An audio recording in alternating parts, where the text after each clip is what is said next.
58. The snatch of a pack.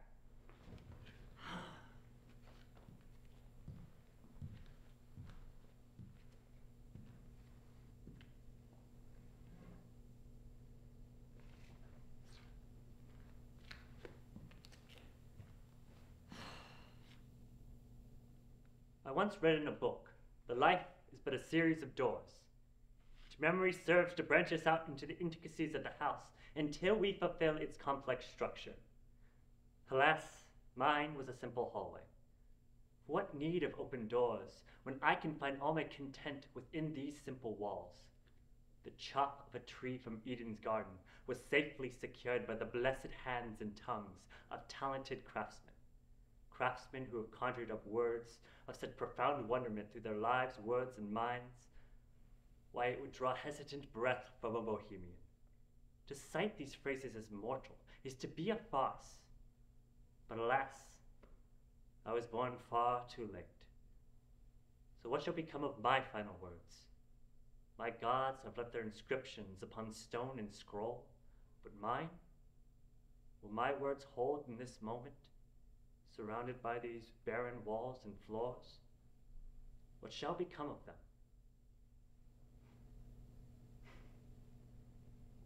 What a stubborn iron you are. So cold in my hand, do you refuse me your love? All I ask is a final embrace, and yet you shun me from such a gesture. Fire! Oh, fire!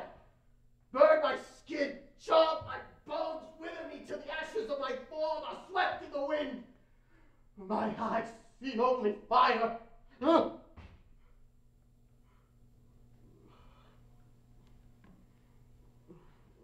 What time is it? Exactly 7:01. 7:01? Why didn't you wake me? Am I a shepherd sheep? Shall I also count your brethren when you snore through our arranged agreements? Can hardly be considered a union when the feather remains clutched in your hand. We plucked from the same hand regardless, soldier. What was the cluck of such a chicken? All right. The rooster announces thus. At the strike of 7, both parties, they arrange to proceed with the iron. Both parties must spin, ensuring neither can predict the lead strike. If the visit remains unsuccessful, the parties shall wait upon the hour of every hour until the sand fades. All right, you flaunting red, you can stop your cocking. Why must the sand fall? It allows for the collection of our final thoughts. For Schwela once stated, in our failings, time refigures the brain. So, have you started yours? Indeed. And? What? Well, did you succeed? Well, obviously I'm still here. Well, suppose you are a ghost. Ghost? Do you see me hovering? Hovering? Yes, hovering. According to Devon's work, we are married to the earth until our departure. As you can see, my feet are still kissing the ground. Well, suppose it is a centimeter. A centimeter? Come and look at the floor.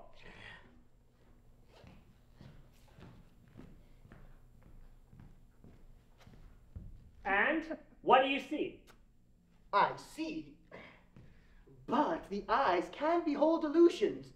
Perhaps you are hiding more space than I can perceive. My dear enlisted chap, do use a yardstick if you feel so inclined. Perhaps it might educate you better than my profound vocabulary has. If by education you mean your market dump pile, then yes, I believe the yardstick would suffice better. You moment! Dig your hole beneath my feet and perhaps you'll find all the space between myself and the floor. Question the education bestowed upon me by gods who have crafted the very foundation this modern civilization has stemmed from. The words that have been so meticulously woven that every child can recount its order to pin-perfect pronunciation. Why, even a profoundly preposterous pinhead like yourself could portray each proverb perfectly instead of simply paraphrasing the points provided by the very pantheon that points us towards unparalleled knowledge. I think I prefer the god that simply throws the lightning bolts. Much more effective in his actions than gesticulating every phrase one utters. But alas, you are true. are we having today? For my stomach appears to be crowing more than my tongue. Nothing. Nothing? But yesterday we had something. Yes, but we finished something. So now we have nothing. One cannot have nothing. To have nothing is a paradox. Well, one can have nothing if they once had something. How so? To have something provides value to nothing. When we have something, we understand when we have nothing. If your mouth were a bank, you'd be speaking in pesos and pounds. Try having your words make more sense. I expect nothing from your baseless puns. Again with nothing. I am sick of endless nothing. Can we have something? Well, you can make something happen. How so? You can take your turn.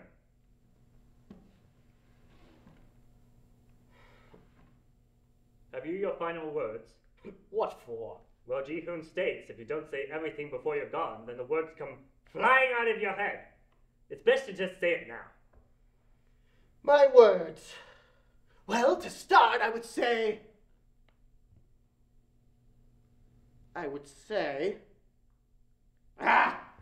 what would be the first word?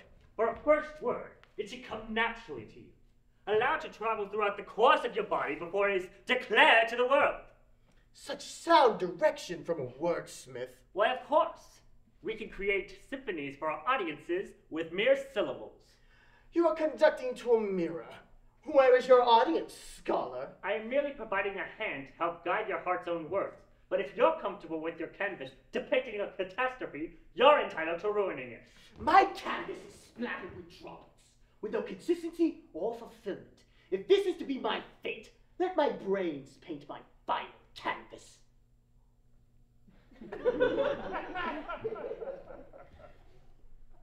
I ask for your forgiveness, my comrade. Just continue with your ceremony. I will leave thee in peace.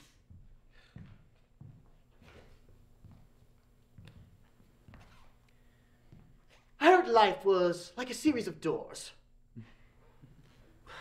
But mine was a chessboard. My life was stripped of choice as I marched on, beat by beat. Yet like the pawn, had no reason to resist. But what happens when the board is put on the shelf, where the once happy players never touch it again? Do we allow the dust to move around us? No. My life may have had no choice, but let my death be by my hand.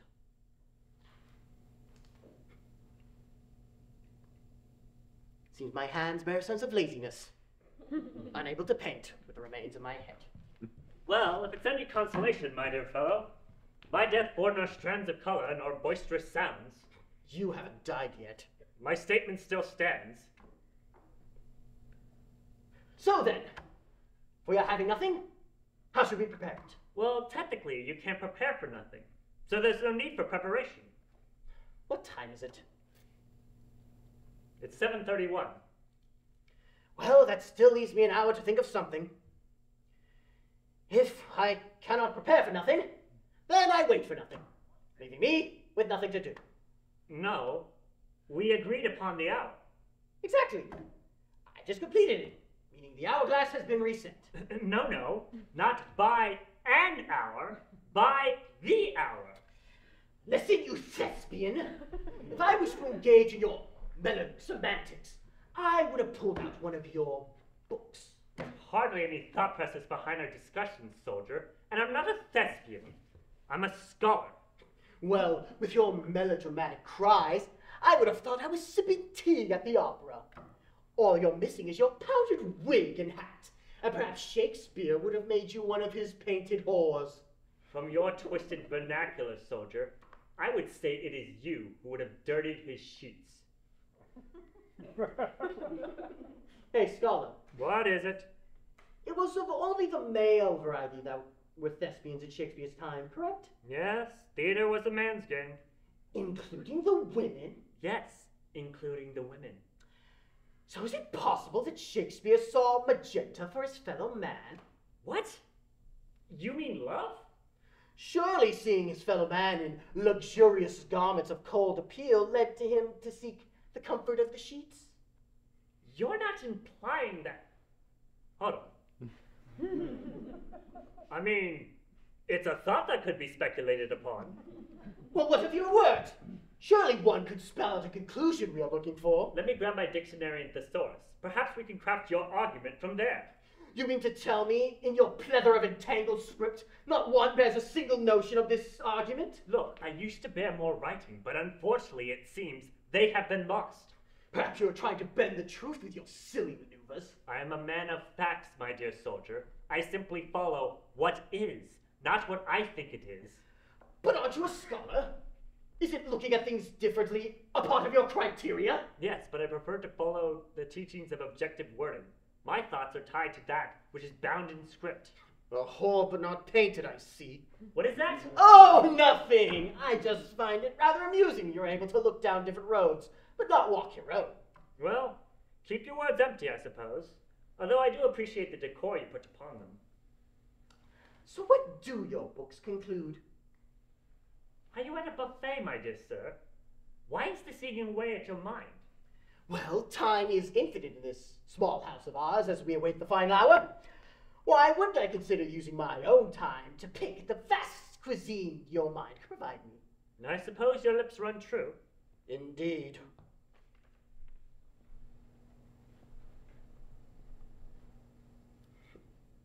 You know, it's quite moments like this I remember most. From the outside, during the war. Aye. Some would point to the cataclysmic volume of fire brought upon the world, or the vile will presented behind gleaming smiles, hiding its tyranny. And even some would point to the streets we paved and the sickly taste of iron. I don't see them. For they present themselves as an invention of God, when it is simply man behind the curtain. If I wish to observe the actions of man, I would rather appreciate the small gestures that God had gifted us. You believe God brought about our ruin? No. God communicates to us through the movements of the world. It is man who held the pistol. It is interesting to observe the will of man. For these scarlet hands can blossom into magenta. Magenta? You were in love? Aye. My heart, for a heart bears pain and turmoil, is a testament for what the eyes can perceive. And yet, despite our suffering, our eyes can gleam that magenta on the wide torn canvas that is our world. What flowers of the tongue? Anyway, I suppose you make a point. Indeed. What of your memories, scholar? Do you possess rubies in your treasury? My rubies gleam bleak for this mortal realm of ours. Their shine extends above, past the pleasantries of magenta, and instead settle for scarlet. Scarlet? Rather forward expression. I would not expect from one who boasts his suits. Oh, please, sir, do not regard the color as simply an expression of betting. Scarlet is a dangerous yet passionate color, one that is fit for the gods above us. Oh, please, not your gods again! Oh, no. It is pure. It displays the proud hearts that push forth concepts beyond its time. When the bones upon the ground bore flesh, they swallowed coal, and the fires in their bellies created arts of unworldly comparison. You describe them with such intensity, and it seems you aren't able to clutch such fire in your own hands. My eyes and ears share enough of this brilliant color for my content. Thank you very much.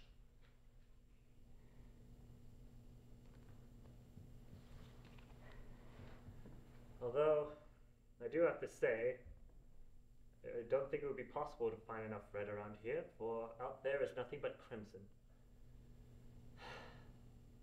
Shall I bear witness to a legacy? Well, once you find a shade of magenta, perhaps you shall stir the fire within you, spreading your flame to another.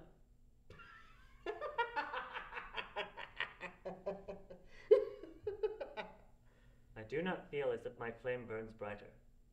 When the final hour arrives, it will extinguish. Shall the candles remain unlit? How many rooms and how many candles does it fit in this room? A dozen? Half of that? One, the wax could burn my hand, but I would simply use its other to mend its pain. To me, the mere existence of it will secure legacy. But alas, my room remains empty.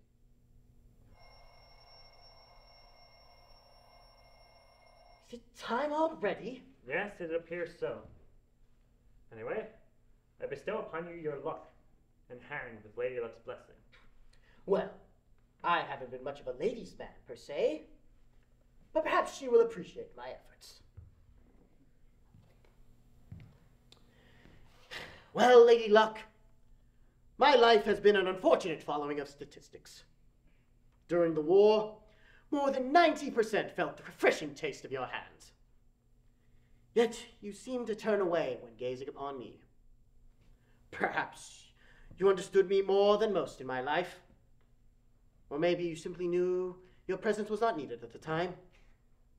If life truly is a series of doors, I invite you in. Well, next time, stop by for tea. I apologize for your lack of fortune. Well, when she is ready, I will simply open the door. I will not stump upon your heart then. However, it should be noted by Hilong's word that luck is based upon the mentality of the moment. A rather absurd concept. Precisely. But it is why my hooray.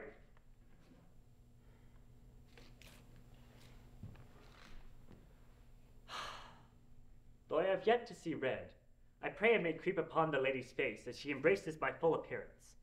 Although the warmth is an appreciated thought, it is the coldness I seek. For as the coldness penetrates the body, it is able to reveal the warmth within, truly evoking the imagery of one not surviving without the other. As such beautiful poetry stands, it shall bring me to my knees. Twice now I have let the bosom slip from my hand. How full and warm they were. Bosom, you say? Would the lead be the perky cherries? Your crude nature is never failing. My broken form stands here in a pathetic display, and yet you push me to the brink. You mustn't let your memories push you down. Best to let the sand build you up again. After all, time refigures the brain. Indeed, and mine will require service of mind and body.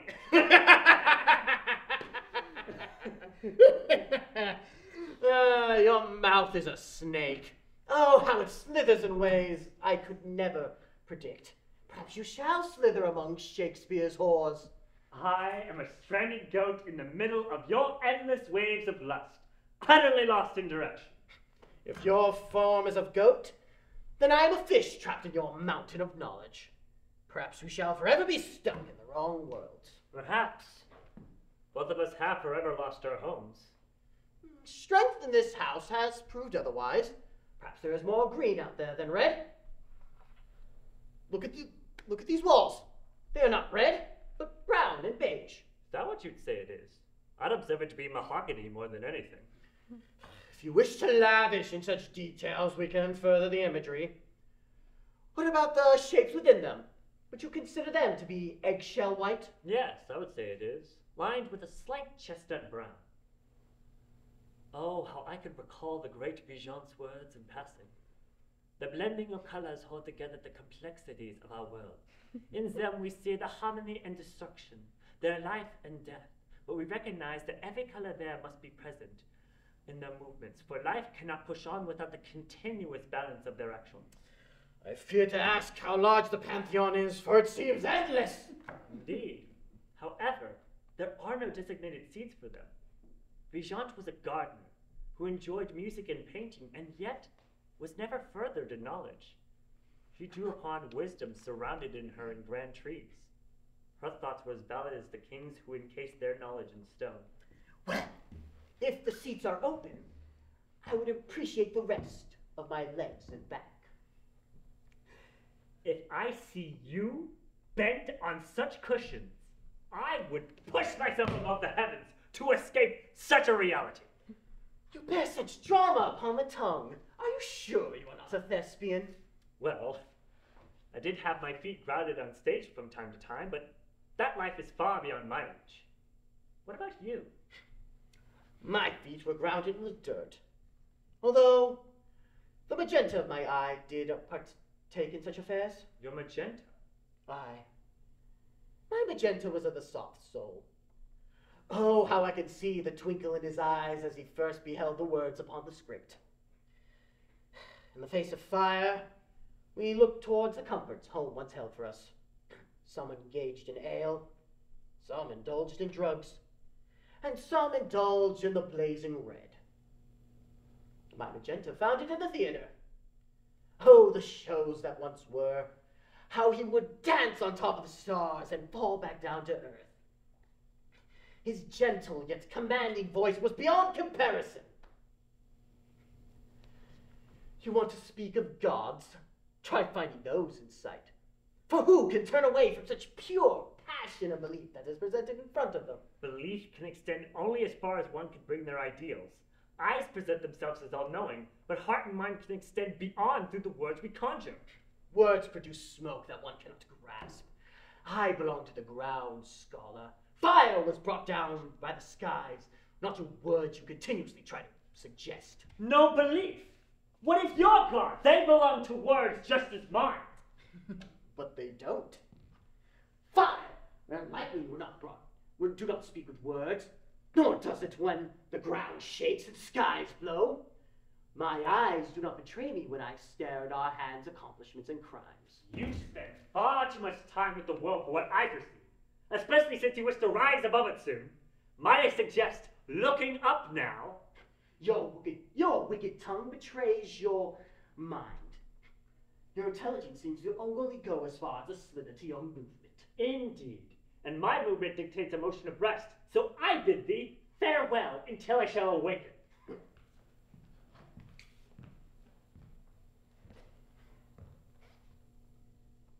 He allows his mouth to be handled by beings he believes higher. Yet he believes he shares their eyes with them when he looks upon me. He sees me buried in the dirt, yet I walk about it just as I do this here floor. He positions himself to bear all the knowledge of his books as if it holds more than my mind. But what could my mind possibly contribute? I hold together nothing but old bones.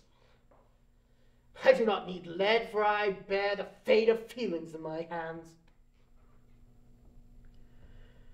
I once held a brush of red in my hands. I covered the canvas of ours again and again. I even covered my magenta.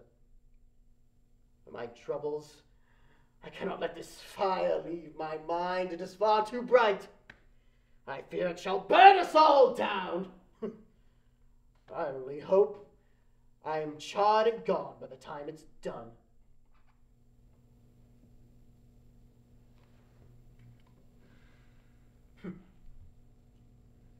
And so we repeat ourselves, stuck in this cyclical nature. I feel drawn out in this position. I fear we procrastinate far too long. This game grows old beside me.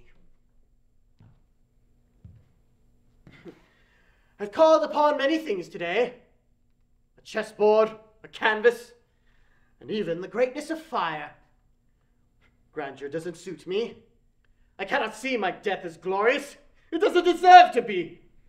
So, if anything is out there, Reaper, Lady Luck, anything, let my moment pass. Not with a bang, but with a silent note, held out for far too long. I dared not ask for more. But is my selfishness so grand that you don't allow a second look? I hold a shattered heart with its pieces slipping through my fingers. Please allow me to pass by the arrogance of this petted one. Please allow me one final chance. Have your thoughts been clouded by your hands finally? I suggest you stop your mind, for your hands are at work now, scholar. Well, it seems the line has finally been arranged. As the famed Robert Judd once said, once is singular, bears no meaning except the arrogance of bloated buffoons who shall fade from their one-shot glamour. Twice bears a fringe about it. In twos come the strange reflection in a heightened mirror. But three holds such value beyond hands. I am prepared for the golden end to be in sight.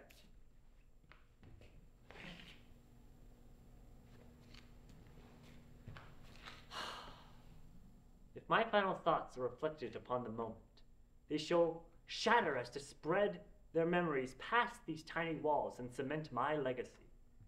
But unlike my own legs, forced to bear the weight of my insignificant existence, I pray they extend towards the heavens and meet the true makers of this land, a land not built by hand, but by word and tongue, for the hands present a line of conduct to which the hands could truly follow, to construct buildings sculpted to perfection within the minds of Hyperions, who extend their courteous nature through their brilliance.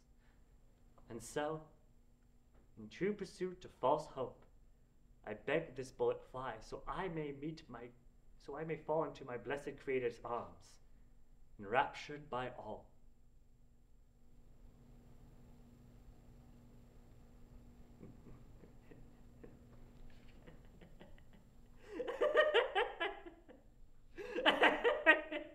Aidan! You bastard element! I call upon the hammer to strike down your lead. Have you no thoughts to the untempered steel within me? I call upon you to follow through! Call to your gods, scholar. Understand your humble position, for your life is signed away to Lady Luck. Damn be that whore! I will not be the final suitor to that wretched wench any longer. Her tormenting trifles have cost me. My words, soldier, bear me my words. Allow yourself air, otherwise you shall remain clouded.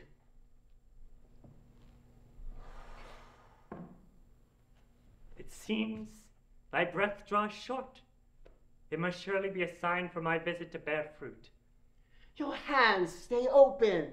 You mustn't clench to the apples that tempt you so. And yet, here we remain. How is it that the seeds of our hearts have been watered when what lies beyond these frail refurbished woods serves in dust? A question I must perceive with dismay. My time should tick quicker than yours, as these tired walls hold no interest in my hands. My canvas remains blotted in my unsteady grip, yet you are able to take its reddish tip and dance with your gods. My gods would trail their lips with tears of disgust that embrace a vermin such as myself. I should toss myself out into the red beyond. Your paint mustn't bear such a shade. You're needed to hold the brush. Needed? My words cannot provide more to this life as like my feeble hands. How can this frail, unweeded body be needed for higher services? You are educated, versed in knowledge from past and present.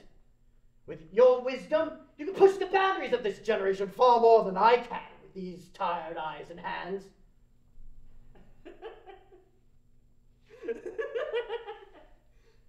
My wisdom? My education? What good are these treasures when they are tainted and diminished in value? For I bear no hammer and anvil of my own. Why? These very hands bear the shame form of a forger. A forger? Oh, to have all these words in one head, the bare hands of a forger. Plagiarizing words of royalty that stand taller than my pale peasantry, and I do plagiarize these words, scratched onto the walls and floors of this barren room, with as much passion and dedication to make my hands stay still. Do you not see the blood drip from each nail? The skin is ripped unevenly, for it comes from the desperation and the comforts of repetitiveness. The words that stand in line, oh, how I can recall every single one. But to arrange their order, to command the parade of thought through other streets as only a marshal's confidence can? I am trampled and laughed upon by such towering floats. I bear no respected thoughts of my own. This is your fall? You sit here pondering words stuffed in your throat? You statue! You are slave only in mind. You're not forced to move under name of country. Your only master is yourself, and yet you sit here miserable. If I had only your suffering, I would have taken the bullet for myself. But God, tell me, what should stop me from sending the chamber to rest? Why should I play this continuous and frivolous part to aid your suffering? Your pain is nothing more than her pride. You have no clear vision of the intellect. Our words are our master. Yes, we can orchestrate them how we like, but we are still bound by their meaning, by their significance to the world. Even now, the words you speak are still bound in chains. Yes, you can say those hurtful things, but you cannot change their meaning. My suffering might be less than yours, but suffering remains the same in definition. Look at me. I bear no scars nor tears upon my body as you do. Only upon my fingers do these blemishes shine, but underneath those parts, I bear pain you cannot understand. Pain of flesh can be mended, but pain of mind is unbearable. What a wordsmith can do is guide these words down a most beloved path, share a journey to its viewers, one of most beauty and perfection. Or the journey could be rough, with rocks and branches blocking the way, but still bear remembrance in its history. What happens when the wordsmith can only walk a dirt trail? No mud to slide through, no rocks to climb over, no uphill nor downhill, no flowers to stare at for hours, no gentle stream to rest their tired feet, no wind to blow softly through their hair. Only the blank stream of endless dirt, stretching the entirety of its path. There is no significance in that, no legacy, no treasures. For a wordsmith, there is no life in that, only death.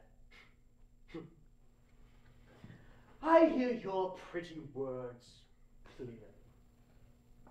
The great rooster crows upon the hour, yet you demand it sing its tune only to you. Well, I shall pluck a second feather and let it voice its opera. My lord's words have screamed themselves dry. I cannot stand to wet my tongue with their pages any longer. You declare yourself a victim in this example. Dispose of yourself by your own accursed hand. This be mine. All my life I wish to be rid of this crimson woe, for I thought I stood black in the sheep's wool. Let my color change red and embrace it. You are stained neither red nor black, for you be grey, muddled and stuck between two concepts that you truly know neither. You speak of your God's words as if you truly understood their meaning, but memorized passage can only be spoken from a place of blind obedience, a place I know. For these hands are truly red, they blaze with fire. So let the fire be. Let it engulf the body to truly enlighten the mind.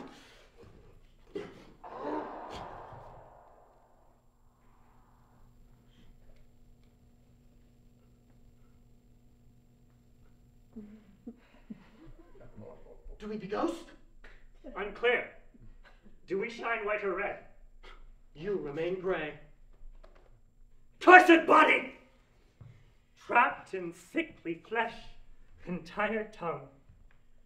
It appears Lady Luck has indeed kissed me. Do not be down. Though it appears that will be hard as my ascent levels you lower. Soldier, your feet are still married. They remain with the earth? As far as your years have carried them. Not even a centimeter? It measures not. If we remain in this patch of broken wood, break off a stick to prove the idle chatter you perpetuate. For if there is no one to hear the falling of a tree, how shall I believe it to be? I am not your gardener, soldier.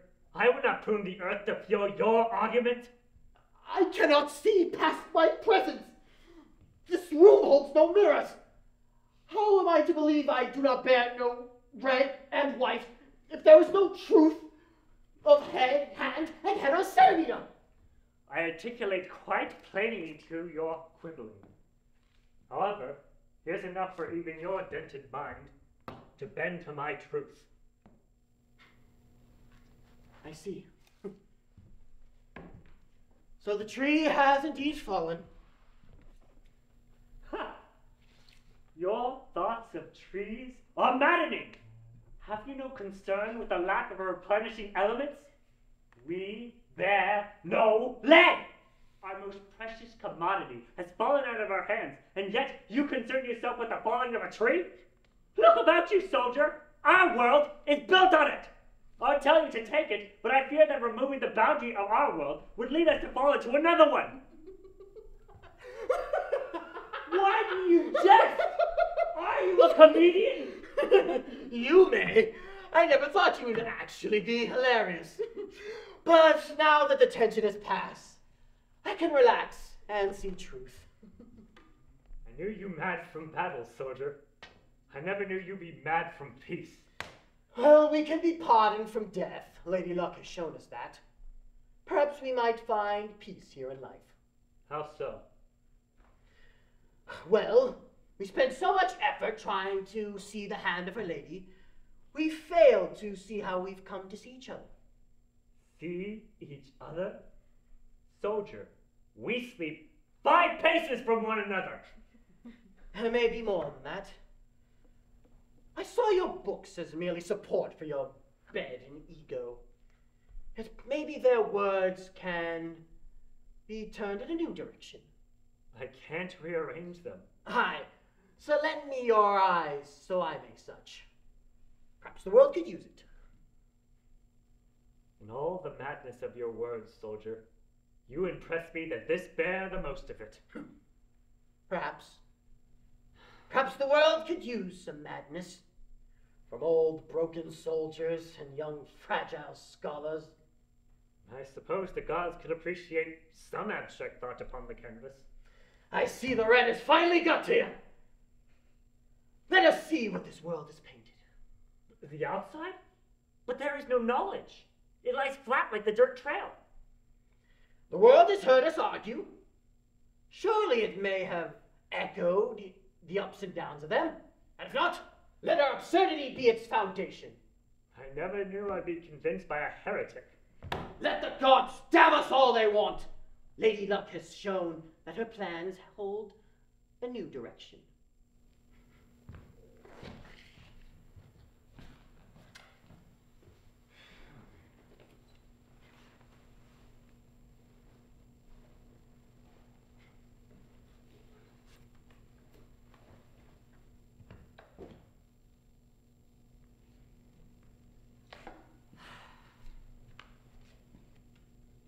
Life is but a series of doors that creates its own complexity. I believed mine was a simple hallway, encased in pitch blackness. It is the fear of the unknown that holds me grounded, and yet my feet bear a quiver that wasn't there before. Perhaps the room once lit will show the numerous doors left ajar. I spent far too long on my knees with my tongue touching the words of gods. It is time for my feet and words to speak for themselves, to be supported by another, to remember the humble ground that blesses us with the chance to mold us from the clay we were born from into something spectacular. And now, as I step across the threshold, I thank you for this madness, my dear friend.